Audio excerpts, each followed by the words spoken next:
Coming up on the 2014 FIFA World Cup magazine, we're backstage and front of house at the final draw. We hover over Brazil's border with Argentina to take in the spectacular Iguazu Falls. And we bring you futsac, a variation on the beautiful game from the south of Brazil. But first to Bahia, in the northeast of Brazil, where in early December the coastal resort of Costa do Sauípe played host to the final draw for the 2014 FIFA World Cup.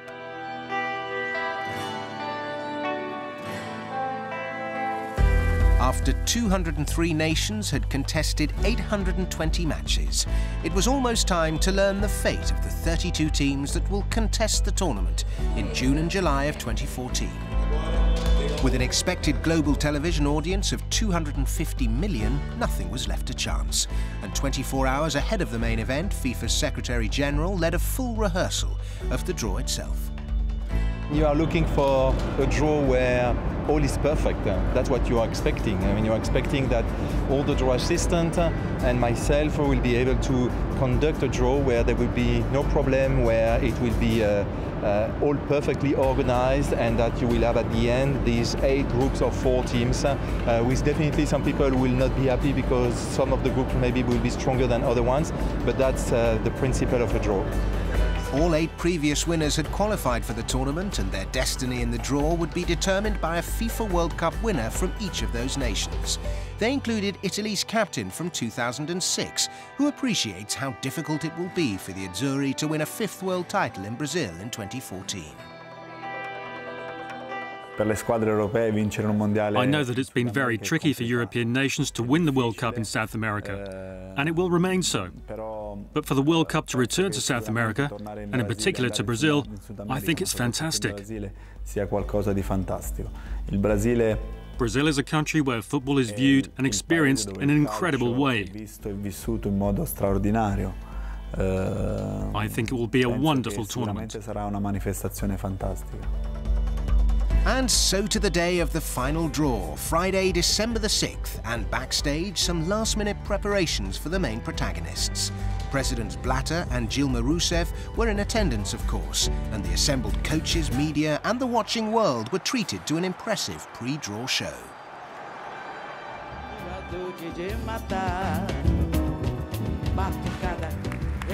But then it was down to business. Hosts Brazil were always set for position 1 in Group A, but who would they play in the tournament opener on June 12th?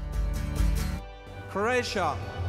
Confirmation then of the lineup in Groups A and B. Brazil will face Mexico and Cameroon, as well as that opening fixture against Croatia in Sao Paulo. In Group B, Australia look to have their work cut out against a fast-improving Chile, and European heavyweights the Netherlands and Spain. Qualifying won't be easy. I would like to have had a little more luck with our opponents, but the reality is that we have rivals we know well, like the Netherlands and Chile, nations that have demonstrated a consistent style and approach over many years in different World Cups. Yes, they will be very difficult opponents, but we mustn't forget Australia. They may be relatively unknown, but they're not an easy team to face. All nations that participate in a World Cup deserve to be there. They're all top teams, but Brazil is the creme de la creme, and we play the opening match against them. For us, for such a small country, it's a great event. The whole world will be watching. I'm looking forward to it already. I hope my players will enjoy it. They will do their best, and we'll see what happens. Group D drew a few gasps from the assembled audience. Uruguay was seeded and were joined by Costa Rica, Italy and England. Colombia's reward for qualifying for their first FIFA World Cup since 1998 is a place in Group C with Greece, Côte d'Ivoire and Japan.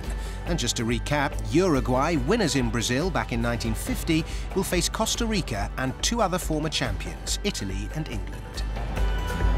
Well, it's going to be tough. You know, I thought that it wasn't the group that you would sort of pluck out for yourself, but having said that, thinking about it, it's going to be 3 fantastic games, very, very interesting locations as well, and it's not going to be easy for us, but hopefully it won't be easy for our opponents either.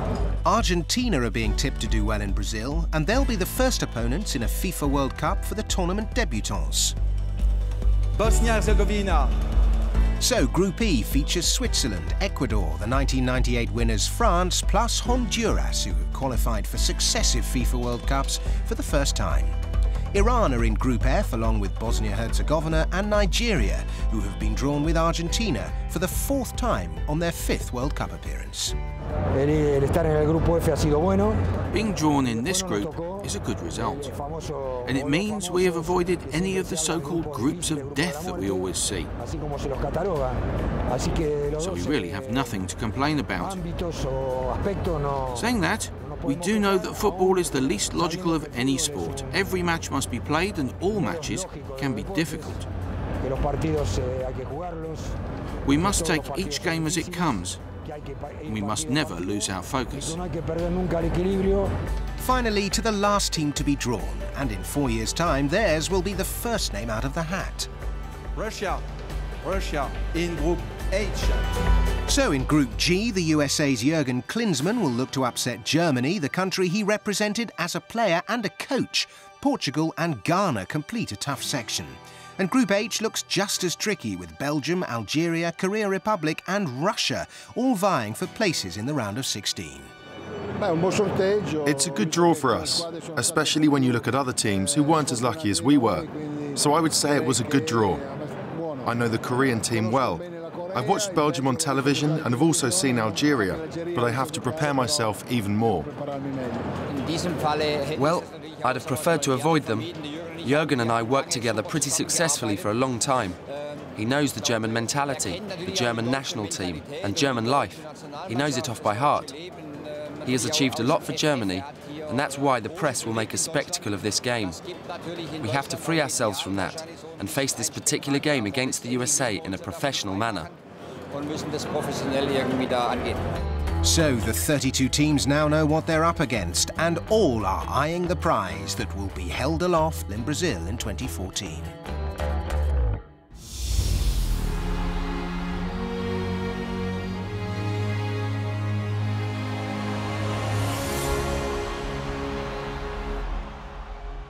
Volunteers are key to the success of any FIFA World Cup.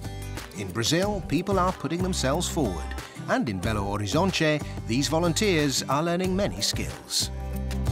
Plugiminas is a government project run by the Culture Secretary and focuses on the training of young people aged between 14 and 24 from the state school system.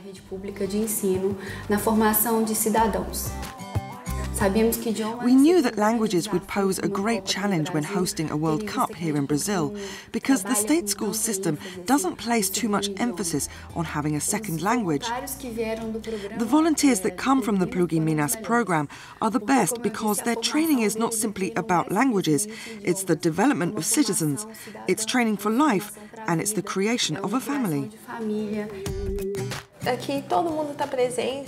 Everyone here does everything they can to support you, to support all of us. The friends we make here are friends for life. This course was created with the idea that we would be volunteers for the World Cup as soon as we finish. The course here is free and very well organised, so it's an opportunity I couldn't miss out on. When I heard about it, I enrolled straight away. The hospitality course we study covers the 32 countries that will take part in the World Cup. We're learning about their currencies, their customs, how to communicate with people from different countries. So many things. It'll enable us to help people during the World Cup and also help us to get a job in the future. The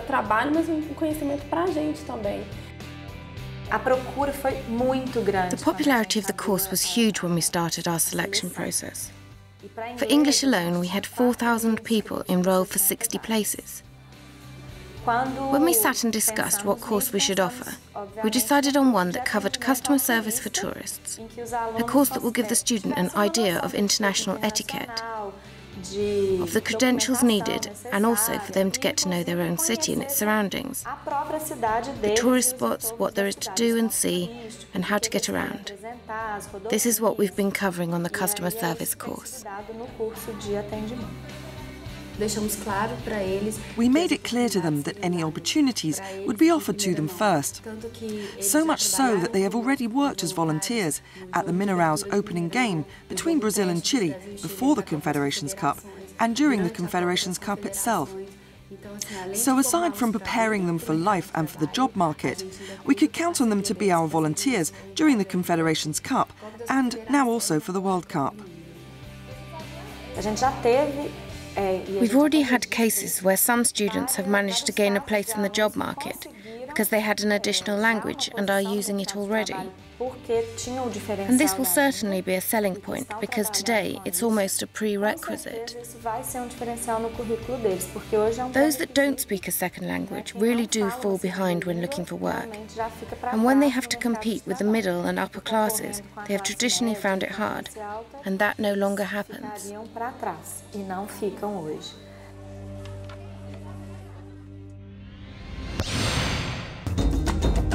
Many Brazilian players have entertained us down the years, but who's your favourite?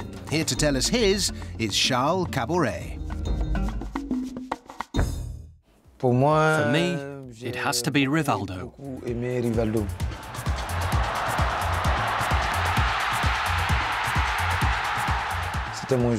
For a long time, he was my favourite player, and he still is. He played for Barcelona, a team I support, and he was an exceptional player. Rivaldo had great quality, technique and vision for the game. He was my idol.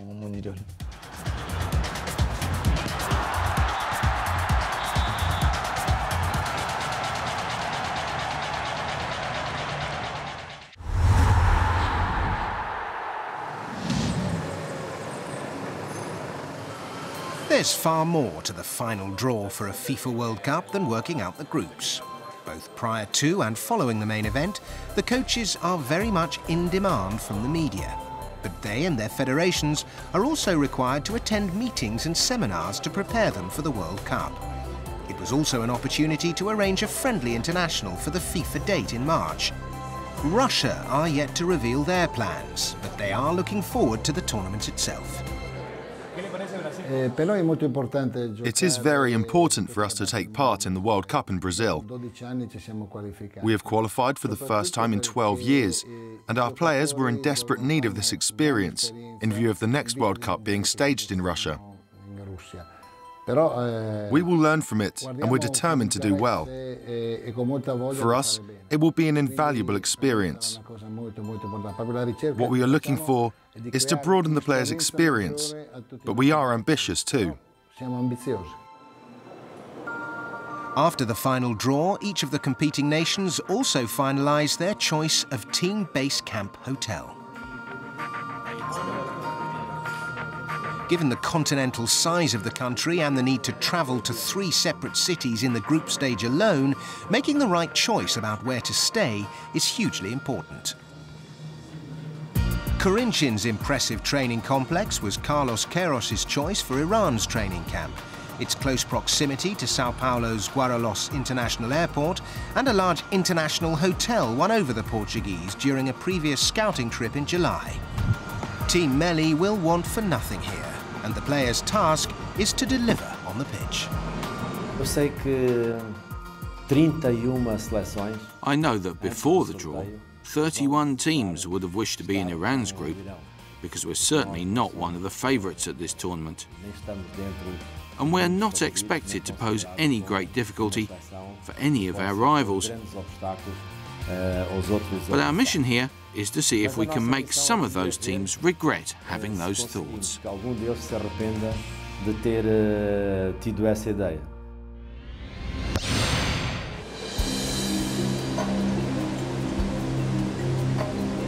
The Iguazu Falls.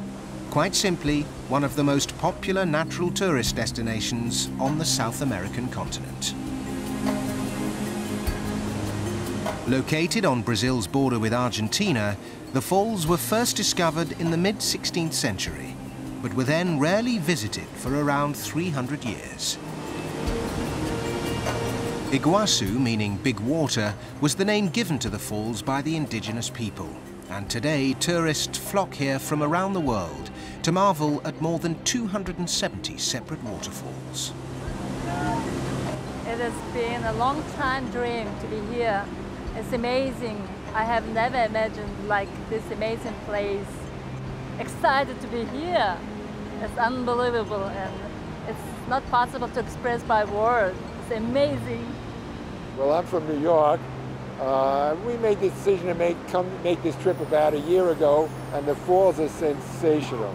And I don't think anybody, if you haven't seen a whole lot of photographs of this place, you don't have any idea of what you're going to see when you get here. Whilst a larger area of the falls is on the Argentine side of the border, the views from Brazil are arguably more spectacular. And there's no better way to experience the beauty and majesty of Iguazu than from the air. Devil's Throat is the most commonly photographed section of the falls. Situated on the Argentine side of the border, this U-shaped chasm consists of 14 separate cascades and really is a sight to behold.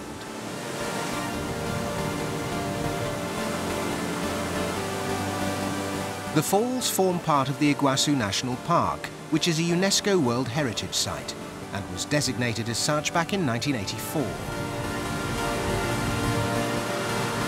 The spray from the cascades not only drenches the tourists, but the surrounding forests as well, creating a humid microclimate which supports lush, dense subtropical vegetation. For those tourists keen to get a little closer to the water, special walkways have been erected. But come prepared, because you're sure to get wet. And if you want to get even closer, then a boat ride is also an option. Here too, a soaking is guaranteed, as the boats head straight for the Devil's Throat Canyon. There are plenty of opportunities to get some memorable photos, but when the boat heads under the falling water, it's time to put the valuables away.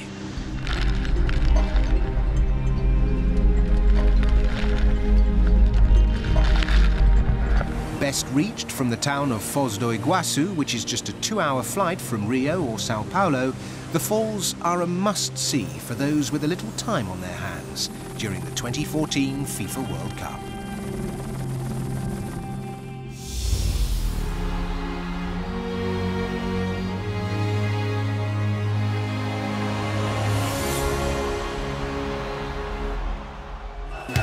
In Curitiba, football captures the imagination.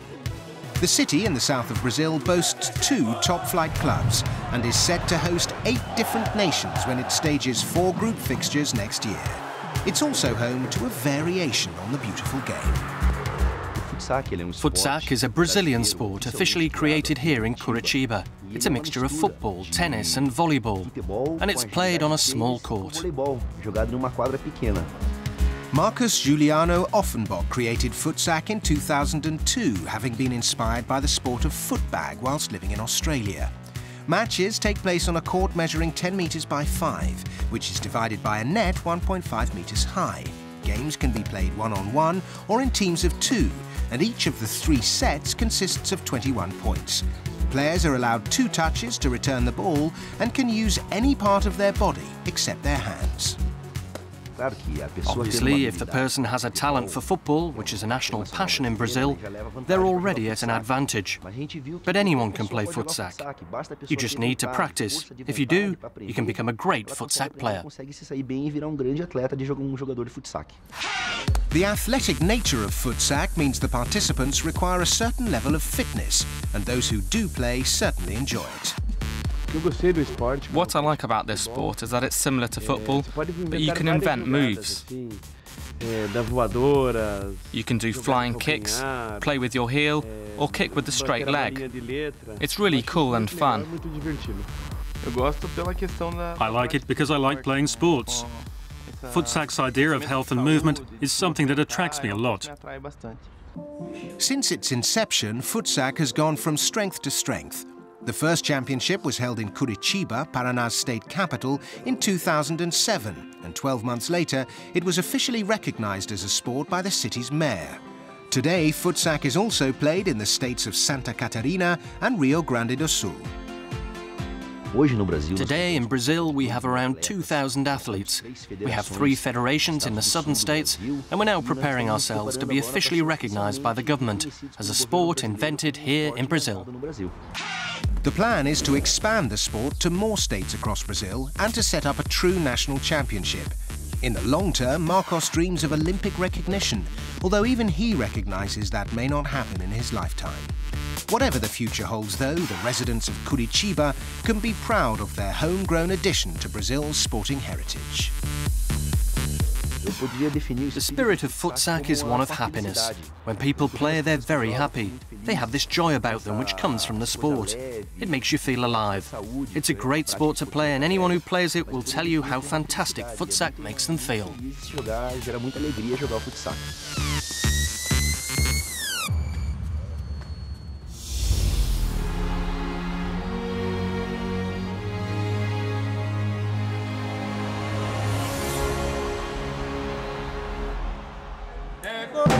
The cobblestone streets of Salvador's Pelourinho district have been home to one of Brazil's most famous music groups since 1979.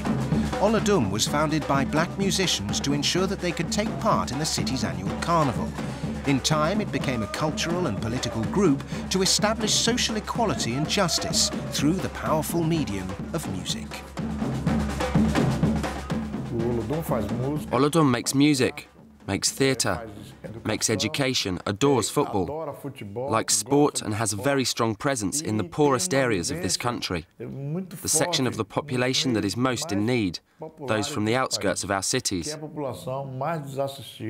The music that Olodum makes is intended to elevate the soul, the spirit and the identity of these people, the black population, the poorest section of our society.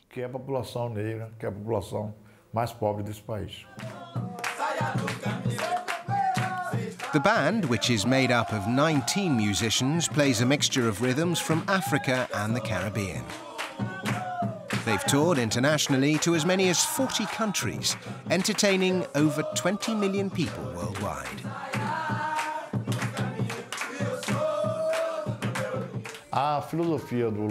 Olodum's philosophy is the transformation of the human being, of the man, the woman, of people in general, into active characters, protagonists. The joy of Olodum's music seeks to transform the passive subject, the person who is still, calm, and not excited with life, into a person who is active, so they can be a participant, an acting agent of life.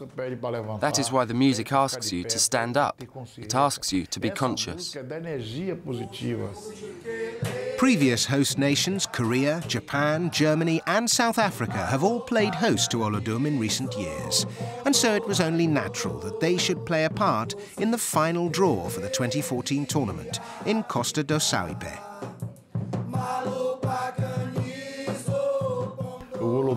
With our colours and energy, Olodum is an example to the whole world for the fight for peace and the fight against racism. So for us, being invited to be part of the final draw is a great honour, because we were also involved in Korea, in Germany and in South Africa, and now we get to do it all again in our own country.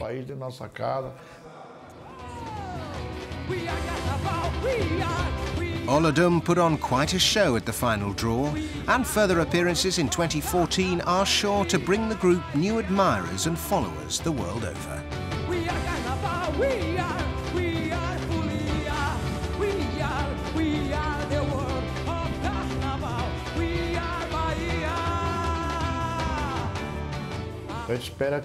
We hope that the World Cup will be positive for Brazil, for the image of our country, for Brazilians, for the people who invested in it, to enable Brazilians to become richer, for inequality to diminish.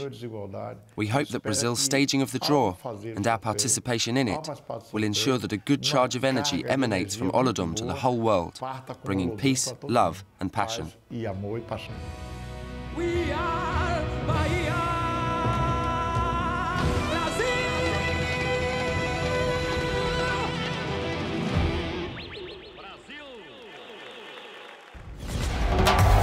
Next time, we're in Recife to find out more about Sport Club's organ donor project. We'll bring you action from the Brazilian Cup final between Atlético Paranaense and Flamengo.